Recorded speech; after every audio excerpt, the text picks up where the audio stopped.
Assalamualaikum warahmatullahi wabarakatuh. Bismillah, alhamdulillah, wassalatu wassalamu ala rasulillah, Sayyidina Muhammad ibn Abdullah, wa ala alihi wa sahbihi wa man tabi'ahudah wa mawalah amma ba'du. Anak-anakku sekalian yang salih-salihah, kali ini kita akan membahas tentang aqiqah atau akikah. Ada juga yang menyebutnya akekah.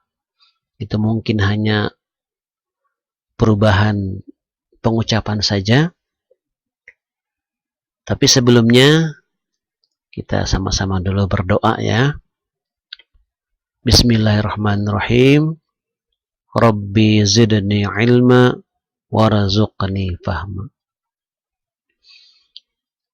Selanjutnya akan disampaikan tentang kompetensi dasar, yaitu memahami ketentuan akikah. Tujuan pembelajaran.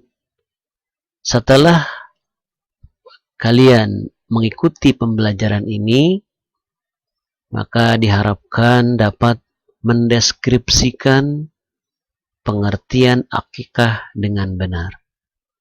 Yang kedua, menjelaskan ketentuan hewan akikah dengan benar. Yang ketiga, menjelaskan cara pembagian daging akikah dengan benar.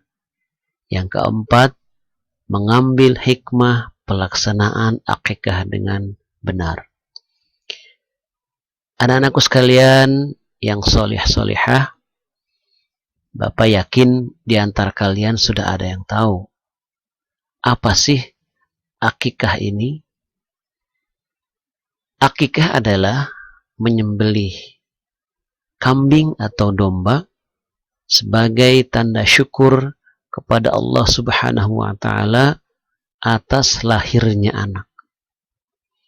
Apa hukumnya? Hukumnya adalah sunnah muakkad. Artinya sunnah yang dipentingkan. Jangan sampai tidak dilaksanakan. Bagi orang yang mampu tentunya. Apa dasarnya? Dasarnya adalah hadis Nabi an Samurah anin Nabi sallallahu alaihi wasallam qala kullu ghulamin murtahanun bi'aqiqatihi tudbahu anhu yawmas sabi'i wa yukhlaqu ra'suhu wa yusamma. Yang artinya dari Samurah bahwasannya Nabi Shallallahu Alaihi Wasallam bersabda, setiap anak itu tergadai dengan akikahnya yang disembelih pada hari ke-7, dicukur rambutnya, dicukur rambut kepalanya dan diberi nama. Jadi pelaksanaannya itu adalah pada hari ke-7 kalau memang mampu ya. Tapi kalau belum mampu, boleh pada hari ke-14-nya. Belum mampu juga boleh pada hari ke-21-nya. Belum mampu juga boleh kapan saja. Bahkan sudah dewasa sekalipun. Yang berikutnya adalah ketentuan hewan akikah. Untuk laki-laki sebanyak 2 ekor kambing atau domba. Dan untuk perempuan 1 ekor kambing atau domba. Bagaimana kalau mampunya cuma 1 ekor nih, yang anak laki-laki ya. Untuk bayi laki-laki boleh 1 ekor kalau memang kemampuannya hanya 1 ekor. Atau boleh juga dicicil ya. Sekarang 1 ekor dulu ya, dia mampunya, nanti suatu saat 1 ekor lagi boleh.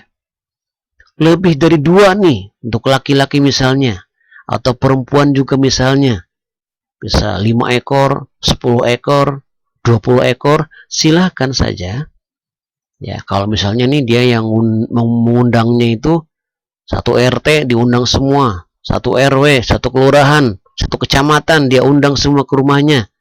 Kalau cuma 2 ekor, ya nggak cukup kan? Ya boleh juga, tapi niatnya bukan untuk pamer, untuk sombong-sombongan, untuk ria, bukan. Ya, bukan untuk ingin dilihat orang. Kalau itu niatnya, ya misalkan dia lebih dari 2 ekor untuk anak laki-laki, ya dengan tujuan untuk menyombongkan diri, ini gua anak orang mampu nih misalnya. Nah itu berarti niatnya bukan lillahi ta'ala lagi. Niatnya yang salah ya. Motong hewannya atau kambingnya benar ya. Orang kebagian semua satu kecamatan. Cuma karena niatnya untuk ria, untuk sombong, maka perbuatan itu menjadi sia-sia, bahkan bisa menjadi dosa. Berikutnya lagi, ini yang berkaitan dengan cara pembagian dagingnya ya. Memang beda dengan daging kurban. Kalau kurban kita bisa lihat ya, itu dalam keadaan mentah. Tapi kalau akikah itu boleh milih ya. Jadi boleh dalam keadaan mentah, boleh dalam keadaan sudah dimasak ya, sudah matang. Ya, silakan dipilih ya. Tapi lebih bagus ya, itu dalam keadaan sudah dimasak. Tinggal makanlah orang lah gitu ya. Kita undang ke rumah kan begitu, untuk makan-makan di rumah ya, dari sembelihan yang kita laksanakan tadi itu ya. Itu untuk pembagian dagingnya ya. Ulangi lagi, jadi kalau untuk kurban dalam keadaan mentah dagingnya, tapi kalau akikah boleh dalam keadaan mentah, boleh juga sudah matang ya, sudah dimasak. Itu mengenai ketentuannya. Berikutnya lagi, ini mengenai hikmahnya ya. Yang pertama adalah menghidupkan sunnah Rasulullah SAW, karena beliau ya menyuruh ini, menyuruh kita umatnya untuk melaksanakan akikah ini. Dengan kita melaksanakan akikah berarti ya kita menghidupkan sunnah tersebut dengan cara melaksanakannya terus dan terus ya, dari generasi ke generasi, tidak pernah mati. Kemudian yang kedua, membebaskan anak dari ketergadaian. Yang ketiga, dalam rangka pendekatan diri kepada Allah Subhanahu wa taala. Nah, untuk yang kedua ini barangkali perlu penjelasan arti kata ketergadaian ya. Akikah itu bisa menjadi tebusan ya. Kalau kita menggadaikan barang kan harus ditebus ya. Nah, di sini dalam arti menebusnya itu dari membebaskannya dari belenggu setan. Karena setan itu memenjarakan seorang anak ya sebagai tawanannya, dalam arti menghalangi anak tersebut dari berbuat kebaikan-kebaikan untuk akhiratnya. Maka dengan menyembelih seekor kambing atau domba yang itu merupakan perintah Allah, perintah Rasulullah, maka anak tersebut terbebas ya dari belenggu setan tadi itu untuk melaksanakan kebaikan-kebaikan. Kemudian yang ketiga tadi diulangi lagi ya, mendekatkan diri itu taqarrub ilallah ya, karena juga tadi ini adalah perintah Allah, maka dengan melaksanakan perintahnya kita semakin dekat kepada Allah. Yang keempat, sebagai wujud ya rasa syukur kita atas karunia Allah Subhanahu wa taala dengan lahirnya seorang anak, karena anak itu merupakan anugerah ya, merupakan karunia Allah, amanat dari Allah. Maka sebagai perwujudan rasa syukur itu, karena banyak orang yang sudah berumah tangga, maaf, belum juga dikaruniai anak ya, belum diberikan anak, ada. Dan yang kelimanya, memperkuat silaturahim. Jelas ya,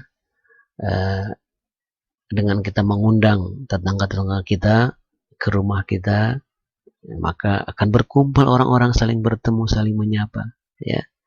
Terjalinlah rasa kekeluargaan ya, silaturahim tadi itu. Kemudian ya berikutnya ini sudah tadi ya cara pembagiannya, hikmahnya. Nah, ini terakhir mengenai penilaian. Penilaian tentu tidak dilakukan di sini, tapi nanti dalam bentuk pertanyaan-pertanyaan yang bisa kalian lihat di Google Form ya, atau di Google Classroom. Sebagai gambaran bentuk pertanyaannya seperti ini. Yang pertama ini berkaitan dengan pengertian akikah. Yang kedua mengenai hikmah pelaksanaan akikah itu apa. Kemudian bagaimana cara pembagian daging akikah. Yang keempat menulis dalil yang berkaitan dengan akikah. Dan yang kelimanya menyebutkan hikmah dari pelaksanaan akikah ini. Anak-anak sekalian yang dimuliakan Allah, yang solih-solihah, demikian tadi penjelasan dari Bapak yang berkaitan dengan akikah. Mudah-mudahan ada manfaatnya untuk kita semuanya dan dapat melaksanakannya. Kita akhiri pertemuan ini dengan doa majlis. Subhanakallahumma wa bihamdika asyhadu an la ilaha illa anta astaghfiruka wa atubu ilaik. Wassalamualaikum warahmatullahi wabarakatuh.